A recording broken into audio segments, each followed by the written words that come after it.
A special thank you to each of our subscribers who make this channel possible. Here's today's story. In a dramatic turn of events, South Korea has plunged into political chaos following President Yoon Suk Yeol's controversial declaration of martial law late Tuesday night.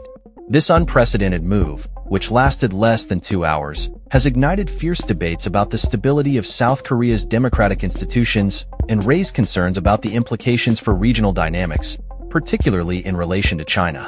President Yoon, now halfway through his 5-year term, has faced significant challenges, including plummeting approval ratings and fierce opposition from the National Assembly, which is currently controlled by rival parties. Justifying his unexpected decision to impose martial law, Yoon accused opposition lawmakers of engaging in anti-state activities and claimed they were sympathetic to North Korea. However, these assertions have been met with fierce backlash, as opponents labeled them as baseless and authoritarian. The situation escalated quickly, with a majority of the legislature voting to overturn the martial law declaration, marking the first time such a measure has been taken since 1980. In a swift response, Yoon announced the end of the martial law order early Wednesday morning. The political fallout has been significant, with lawmakers from 6 opposition parties initiating impeachment proceedings against Yoon, condemning his actions as an attempt at an armed coup. This upheaval not only raises questions about Yoon's leadership, but also serves as a propaganda victory for Beijing, which has long criticized U.S.-style democracies as chaotic and ineffective. Chinese officials have often contrasted their centralized governance with the perceived instability of democratic systems, further complicating South Korea's geopolitical landscape. Critics of Yoon's administration have accused him of isolating South Korea diplomatically and heightening the risk of conflict in the region. Under the guise of value-based diplomacy, they argue that Yoon's government has antagonized key neighbors, including North Korea, China, and Russia, while favoring a Japan-centric foreign policy. This shift marks a departure from the previous administration led by Moon Jae-in, who prioritized dialogue and engagement, particularly with North Korea. Yoon's approach aligns more closely with Washington and Tokyo, a strategy that has led to unprecedented trilateral cooperation, particularly in response to North Korea's aggressive missile tests and nuclear ambitions. The recent trilateral summit at Camp David, attended by Yoon, U.S. President Joe Biden, and former Japanese Prime Minister Fumio Kishida, has further solidified this defense cooperation dialogue, which has raised alarms in Beijing.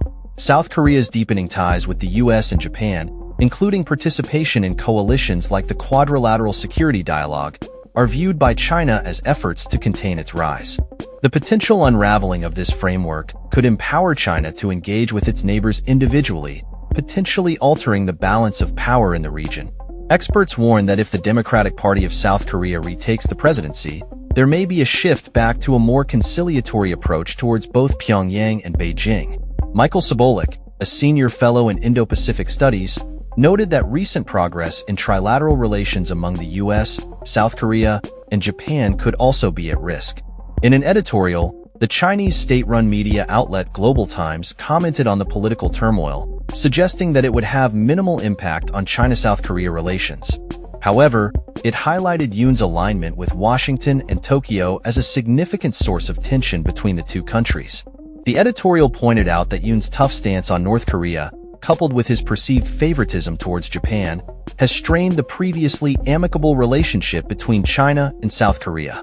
As the political crisis unfolds, South Koreans have expressed deep concern over Yoon's martial law order. Many citizens have taken to the streets to voice their discontent, emphasizing the need for a stable and democratic governance structure. The swift response from opposition lawmakers, who physically broke through barricades to vote against the martial law, reflects the urgency with which they view the situation. The impeachment proceedings initiated against Yoon signal a significant moment in South Korea's political landscape, as lawmakers seek to hold the president accountable for what they perceive as an abuse of power.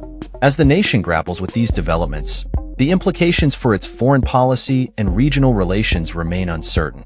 The coming days will be crucial in determining the trajectory of South Korea's political future and its standing in the international arena. With tensions high and the potential for further unrest, all eyes are on the National Assembly as it navigates this unprecedented crisis. That's all for this story. We upload videos every day covering many different subjects, so hit that subscribe button to stay informed. Thanks for watching.